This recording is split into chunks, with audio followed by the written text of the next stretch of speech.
Pole ವಾಲ್ಟ್ನಲ್ಲಿ ರಾಷ್ಟ್ರ ಮಟ್ಟಕ್ಕೆ ಆಯ್ಕೆಯಾದ ಕುಮಟಾ ತಾಲೂಕಿನ ಕತ್ಗಾಲ ಗ್ರಾಮದ ಹೆಬ್ಬೈಲ್ನ ದಿವ್ಯ ಚಂದ್ರಶೇಖರ್ ನಾಯ್ಕ್ ಅವರ ಸಾಧನೆಗೆ ಕೆಪಿಸಿಸಿ ಪ್ರಧಾನ ಕಾರ್ಯದರ್ಶಿ ಸುಷ್ಮಾ ರಾಜಗೋಪಾಲ್ ರೆಡ್ಡಿ ಮೆಚ್ಚುಗೆ ವ್ಯಕ್ತಪಡಿಸಿದ್ದಾರೆ. ಬಡತನದ ನಡುವೆಯೂ ಉತ್ತಮವಾಗಿ ಸಾಧನೆ ಮಾಡಿ ರಾಷ್ಟ್ರಮಟ್ಟಕ್ಕೆ ಆಯ್ಕೆಯಾಗಿರುವುದಕ್ಕೆ ಸಂತಸ ವ್ಯಕ್ತಪಡಿಸಿದ ಅವರು ಅವರ ಮನೆಗೆ ತೆರಳಿ ಸಹಾಯ ಹಸ್ತವನ್ನು ನೀಡಿ ಮುಂದಿನ ದಿನದಲ್ಲಿಯೂ ಕೂಡ ನಿಮ್ಮೊಂದಿಗೆ ನಾನು ಇದ್ದೇನೆ, ಸಹಾಯ ಸಹಕಾರ ನೀಡುತ್ತೇನೆ ಎಂದು ಹೇಳಿದ್ರು.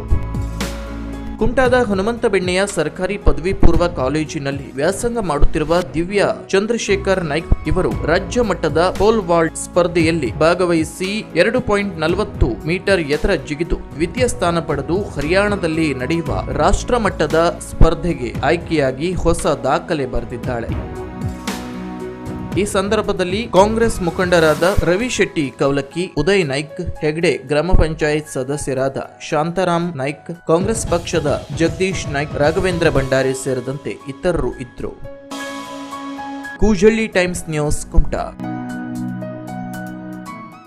ಕುತೂಹಲಕಾರಿ ಮಾಹಿತಿಗಾಗಿ ಕೂಜಳ್ಳಿ ಟೈಮ್ಸ್ ಚಾನೆಲ್ಗೆ ಸಬ್ಸ್ಕ್ರೈಬ್ ಆಗಿ, ಪಕ್ಕದಲ್ಲಿರುವ ಬೆಲ್ ಐಕಾನ್ ಅನ್ನು ಪ್ರೆಸ್ ಮಾಡಿ.